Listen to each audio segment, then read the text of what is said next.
بسم اللہ الرحمن الرحیم۔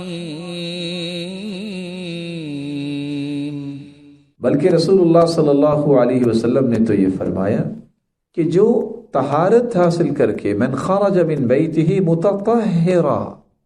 باوضو ہو کے مسجد جاتا ہے، صحیح الجامع کی روایت ہے 6228، فاجرہ کاجر الحاج المحرم، تو اس کو اجر اتنا ہی ملتا ہے جتنا احرام باندھ کے حاجی حج کرنے گیا تھا اور حج کر کے واپس آیا۔ باوضو ہو کے طہارت حاصل کر کے جو اپنے گھر سے اللہ کے گھر کی طرف نکلتا ہے،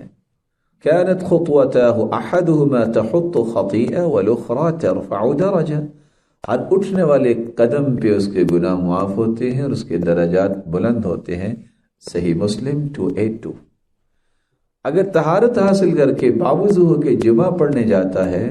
غور سے جمعہ سنتا ہے، باتیں نہیں کرتا، تو نتیجہ کیا نکلتا ہے؟ غفر له ما بین الجمعة الى الجمعة وزیادة 3 ایام، اللہ تعالیٰ اس کے 10 دن کے گناہوں کو معاف کر دیتے ہیں، سنن ابی داود 1052۔ جو وضو کر کے گھر سے نکلتا ہے اور جا کے مسجد میں نماز پڑھتا ہے، وہ لوگوں کے ساتھ نماز پڑھے یا جماعت کے ساتھ یا مسجد میں، غفر اللہ له ذنوبہ، اللہ تعالیٰ اس کے گناہوں کو معاف فرما دیتے ہیں، سنن النسائی 856۔ اور جب وضو کرتا ہے پھر مسجد جاتا ہے، 2 رکعتیں پڑھ لیتا ہے،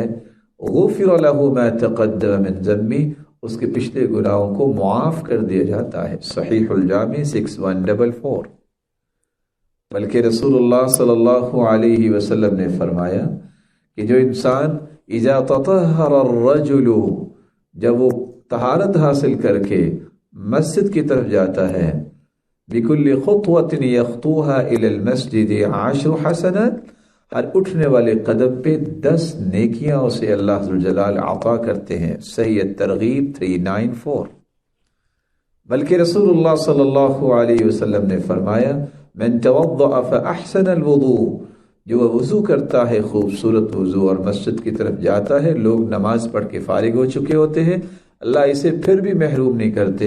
كتب اللہ له مثل اجر من حضرها، جتنے لوگ نماز پڑھنے آئے تھے ان کے برابر اس کا اجر لکھا جاتا ہے، سنن النسائی 855۔ بلکہ رسول اللہ صلی اللہ علیہ وسلم نے فرمایا جو طہارت حاصل کر کے باوضو ہو کے مسجد جاتا ہے، فهو زائر اللہ وحق علی المزور ان یکرم الزائر، وہ اللہ کا مہمان ہے اور اللہ تعالیٰ کا جو مہمان ہو اللہ تعالیٰ اس کی عزت کیوں نہیں کریں گے، اور میزبان پہ حق ہوتا ہے کہ وہ زیارت کرنے والے کی عزت کرے، سلسلہ صحیحہ 1169۔ بلکہ رسول اللہ صلی اللہ علیہ وسلم نے تو فرمایا جو طہارت حاصل کر کے مسجد میں آتا ہے، الا تبشبش اللہ الیہ کما یتبشبش اہل الغائب بطلعتی، کسی کا کوئی گم ہو جائے تو ملنے پر جتنی خوشی ہوتی ہے، اس سے زیادہ رب تعالیٰ کو اس بندے کی آمد پر خوشی ہوتی ہے، صحیح ابن خزیمہ 374، صحیح ترغیب 303۔ اشہد ان لا